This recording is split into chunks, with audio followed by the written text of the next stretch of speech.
Hi guys, welcome to my channel. This will be dedicated to questions around the world of sport and fitness. I hope you enjoy some of the content. Let's get to it. So you've probably all heard the myths and the rumours that come out around performance nutrition. There has to be some truth behind it somewhere. What I'm aiming to do is briefly go over some key points based on scientific research into performance nutrition. So, quick disclaimer, I am a coach. I quite often work with performance-based clients, and the information I'll be sharing is purely based on the research I've looked into.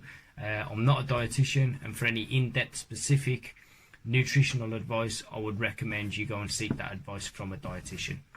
So when we think of an athlete at any level, whether this be professional or recreational, to achieve a set result in line with a specific event or performance, we have to train for it.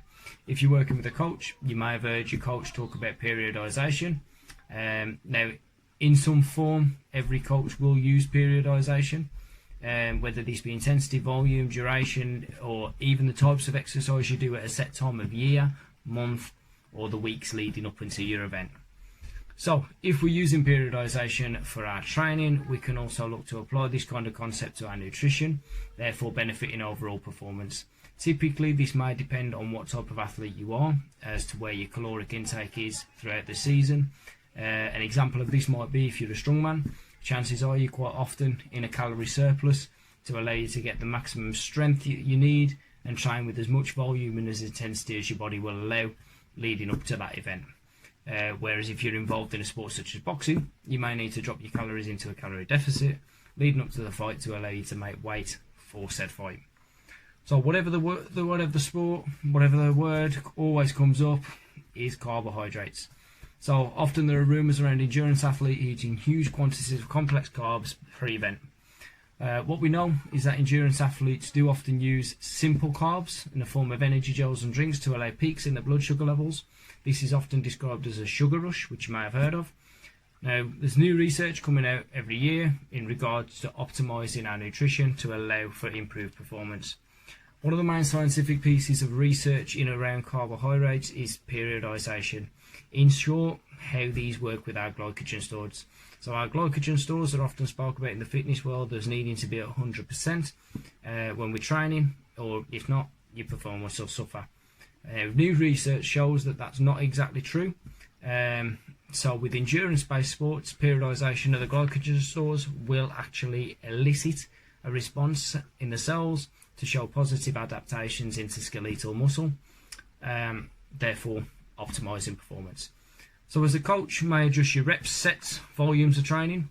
We can also look to train with reduced carbohydrates, therefore depleting the glycogen stores to a lower level and optimizing training from that. So another benefit to periodization training in this way is lower glycogen stores can train the body to burn fat as an energy source.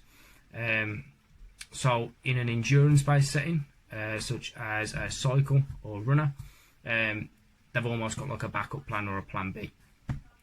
For a body composition-based sport such as gymnastics, boxing, weightlifting, then obviously burning that fat is a good thing because we can keep ourselves nice and lean and aim to optimize performance that way.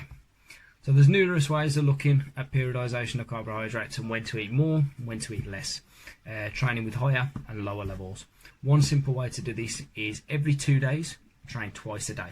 So once in the morning, looking at high intensity exercise, so HIIT training, thus lowering the glycogen stores. After that, your post-workout meal, not going to have many carbs in it. And then later in the day, you can then go and train again with lower glycogen levels, lower carbs in that area. And what we can do is then optimize it through that way.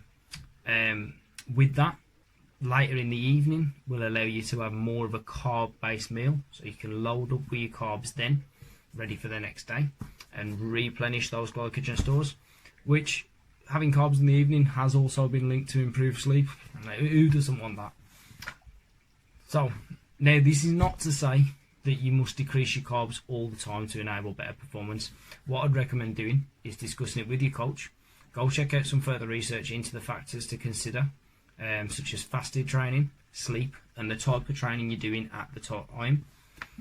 Whatever it may be, I'd recommend making sure it is specific to you as an individual Don't get drawn in by trends or miracle performance enhancers. And yeah, if you have enjoyed the video and you'd like to see more, hit subscribe and show us some support. Thanks for watching.